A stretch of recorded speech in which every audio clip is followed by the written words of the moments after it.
Dans le sommaire, il portera tout au long de cet entretien sa double casquette de défenseur des droits de l'homme, rôle que lui confère sa robe d'avocat et de défenseur des droits des consommateurs puisqu'il est le président de SOS Consommateurs. Bonjour Maître Marsornakan. Bonjour madame. Merci d'être avec nous ce matin. Merci aussi de m'avoir invité. Mais j'espère en tout cas que le réveil n'a pas été trop difficile. Pas le réveil. Pas le réveil, vous êtes habitué, vous êtes matinal? Trouver les locaux, c'était un peu... Oui, c'est vrai. Pour moi, j'étais aux anciens locaux d'abord. Il y a deux RTS et donc voilà, c'est pas toujours facile de tomber sur la bonne. Bonjour. Et je bats ma culpe.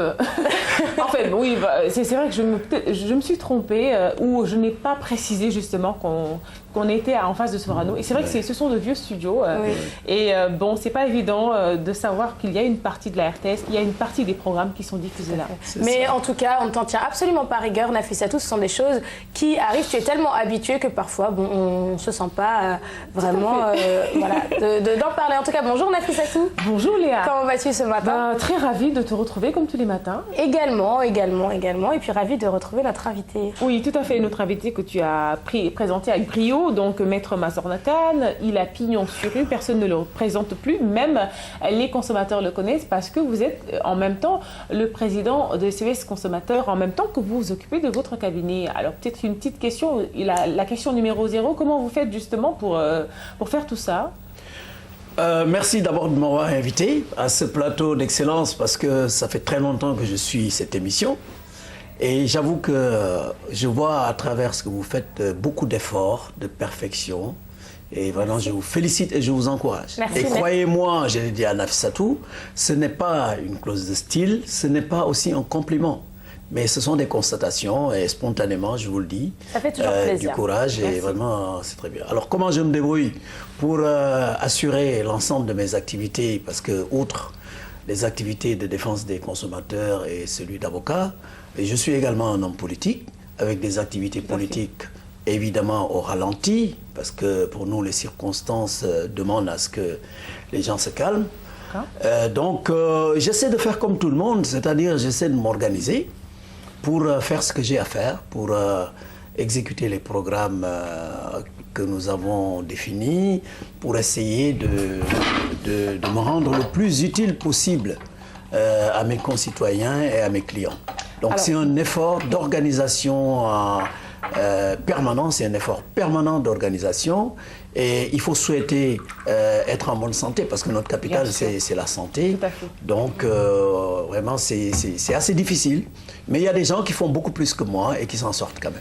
Alors voilà, une belle leçon de modestie en même temps. Vous l'avez dit, vous mettez la pédale douce pour vos activités politiques. D'autres ne la mettent pas, la pédale douce. D'autres, ce sont ceux-là qui parlent de la peine de mort, puisqu'un projet de loi est agité en ce sens. Alors selon vous, Maître, vous qui êtes donc avocat d'abord, pourquoi un tel débat sur la question justement? Est-ce qu'elle devrait se poser cette question? Oui, je pense que le débat est d'actualité. Pas seulement au Sénégal, mais un peu partout dans le monde. Parce que la peine de mort, c'est une sanction, c'est la sanction de comportements antisociaux. Il faut dire qu'il y a l'aspect religieux et il y a l'aspect société, utilité dans la société. Pour ce qui est de l'aspect religieux, comme vous le savez, il y a un débat, il y a un grand débat. Il y a des religions qui disent que pour rien au monde, on doit appliquer la peine de mort. Mais il y a d'autres religions comme l'islam qui préconise pas seulement la peine de mort, mais la loi de Talion. Si vous allez à la sourate Baqara, versets 178 et 179, Dieu nous dit que la loi de Talion, c'est un devoir. Et il précise que c'est le talion qui va préserver la vie. C'est le talion qui permet de préserver la vie. Ça veut dire quoi? Ça veut dire que quand dans une société, il y a des éléments nuisibles, qui tuent leur prochain pour un oui ou non, qui tuent des pères de famille, qui violent des filles et les tuent après, que ces éléments-là, il faut les éliminer, il faut les punir. Il faut essayer de les sortir de la société. Il y a deux solutions, soit on les met en prison à perpétuité, soit on leur applique la peine de mort. Et croyez-moi, les plus grandes démocraties dans le monde appliquent encore la peine de mort. Comme les États-Unis, par exemple. Voilà, certains, comme les États-Unis, comme la Chine, comme d'autres pays. Parce que vous savez, en tout cas, avant d'être avocat on est musulman ou chrétien ou ce qu'on veut, ou même animiste. Mais pour un musulman, il n'y a même pas de discussion. Le Coran, c'est le livre sacré.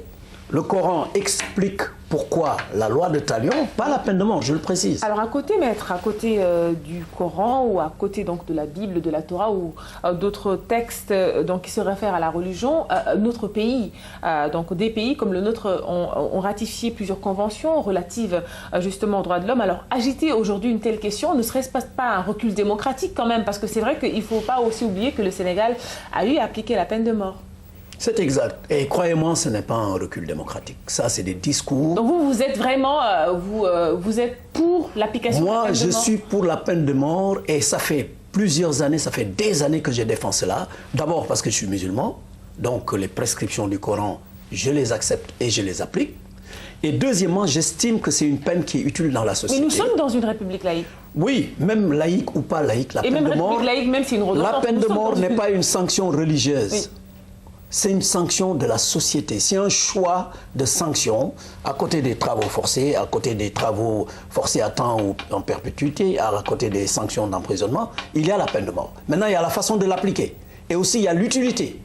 Moi, je suis sûr que la peine de mort est une sanction utile, ne serait-ce que dans sa fonction dissuasive. Utile dans notre société actuelle? Dans notre société. Vous avez vu tous les crimes abominables qu'il y a eu depuis des années. Des gens qu'on tue et qu'on découpe en morceaux, des gens qu'on viole et qu'on tue après. Mais croyez-moi, les gens qui sont contre la peine de mort, c'est des gens dont on n'a pas tué la fille après l'avoir violée ou la femme.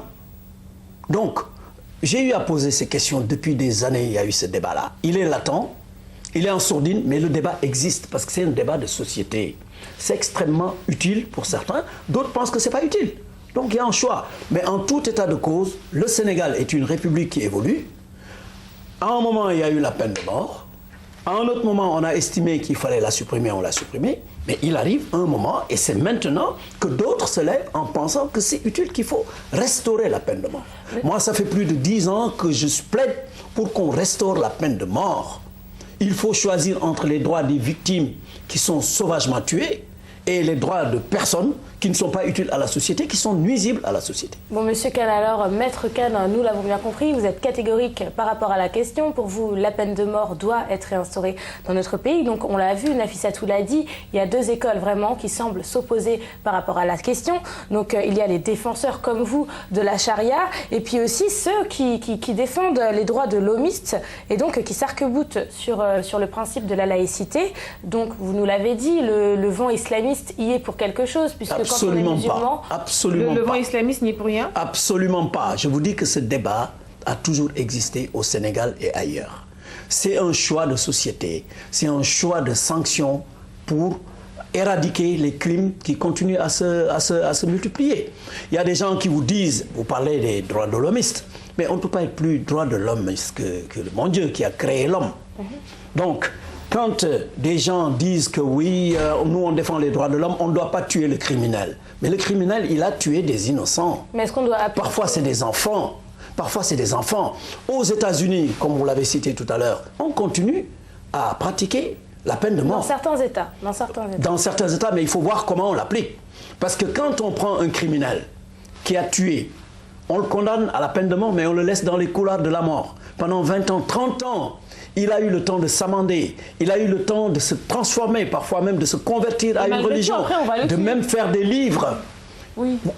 Quand vous le tuez après 30 ans, vous n'avez pas tué un criminel, vous avez tué quelqu'un, un individu qui s'est beaucoup amélioré, qui s'est racheté, qui s'est amendé. Et c'est aujourd'hui. Et c'est là où la peine de mort ne doit pas être appliquée. Mais vous touchez le Mais quand dans les circonstances qui suivent, dans l'année qui suit, dans les mois qui suivent, qu'on s'assure avec une bonne enquête, avec un bon jugement, que ce gars-là, c'est un criminel, il a tué de sang-froid, il a tué des innocents, il faut lui appliquer la peine de mort, parce que ce n'est que justice vis-à-vis de la famille et vis-à-vis de la société. Et ça, il faut faire partie des membres de cette famille pour le savoir. J'ai toujours donné l'exemple du diplomate qui est parti au travail le matin en laissant sa femme, sa fille et la bonne. Des gens sont venus vers 11h midi, ils ont violé sa fille de 13 ans, ils ont violé sa femme qui était enceinte, ils ont violé la bonne. Ensuite, ils ont descendu les tentures, ils ont mis tout ce qu'ils pouvaient mettre comme appareil électronique et ils sont partis. Quand le gars, sa femme a repris ses esprits et lui a téléphoné, il est revenu, il est entré comme un fou, il a pris son revolver, il est sorti pour chercher les criminels. Demandez à ce monsieur s'il est pour ou contre la peine de mort. Monsieur, après, je veux dire, je pense qu'il faut aussi calmer les esprits. C'est vrai que quand c'est à chaud, on peut prendre des décisions comme ça. Il y a aussi des familles qui sont contre la peine de mort, des familles de victimes. Parce qu'on n'a pas tué, un membre de la famille. Oui. Alors, passons maintenant à un autre sujet aussi brûlant de l'actualité. Je suis prêt à discuter avec n'importe qui de la peine de mort. Et je pense que ça, j'ai des confrères qui le savent. On a eu à en débattre en long et en large. Tout à fait. De toute façon, c'est un débat. Hein, voilà. Donc voilà, chacun a son avis. C'est pas des écoles, hein. C'est pas des écoles, c'est des opinions. Tout à fait, voilà. Tout à fait, Maître Khan. Alors, une autre actualité brûlante qui fait débat encore et qui a causé mort d'homme en France avec le suicide de l'écrivain, eh bien, c'est le mariage pour tous. Alors, la loi a été votée par l'Assemblée nationale dans l'Hexagone. Aujourd'hui, tous les yeux sont rivés vers notre pays, le Sénégal, du fait de notre proximité avec le pays de Marianne. Alors, j'imagine, je connais déjà à peu près votre réponse. Je pense que proximité n'est pas de raison. Vous l'avez dit vous-même, proximité n'est pas raison. Ce n'est pas la même société.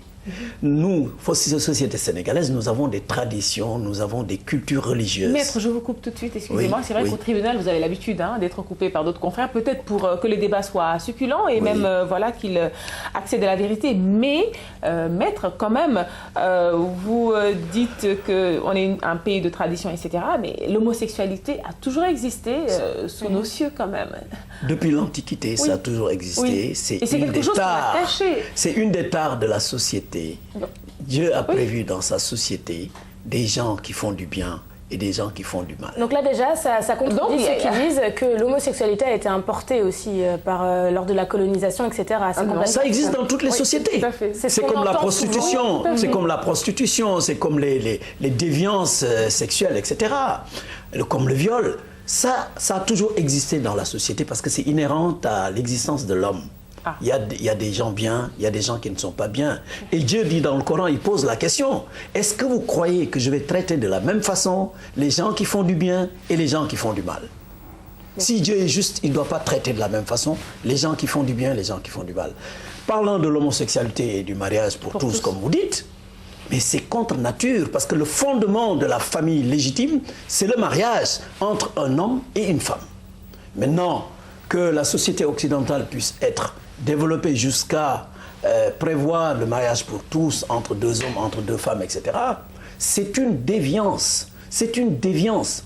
C'est pas parce que le Sénégal est proche de la France ou d'autres pays occidentaux qu'on doit copier. Même en France, même en Europe, il y a des gens qui sont contre ce mariage. À plus forte raison, des sociétés religieuses comme le Sénégal, où entre le christianisme et l'islam, il n'y a que des croyants. On ne peut pas accepter ces mariages contre nature parce que c'est des relations contre nature déjà. Et même au nom du principe des droits de l'homme, parce qu'en même temps... Et même au nom du principe des droits de l'homme. Vous savez, la société est régie par des règles. Tout à fait. La société est régie par des règles écrites et non écrites. Et non écrites. Voilà. On a compris. Alors, question subsidiaire à celle de Léa Maître Massornakan, c'est la PMA, la procréation médicalement assistée.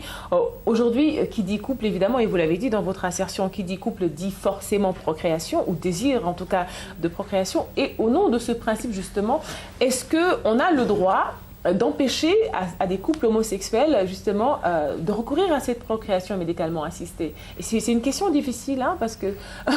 Elle n'est pas difficile dans la mesure où vous parlez de couple homosexuel. On peut comprendre la procréation médicalement assistée dans un couple normal qui ne peut pas avoir d'enfant, qui fait une tentative à la limite désespérée pour avoir un enfant. Oui. Mais ce qu'il faut savoir, si en tout cas on est un croyant et si on est raisonnable, c'est que tout le monde ne peut pas avoir des enfants. C'est Dieu qui a fait sa société comme ça. Mais ceux qui n'ont pas d'enfants peuvent tenter par des moyens légaux, par des moyens qui ne heurtent pas la morale, d'essayer d'avoir des enfants.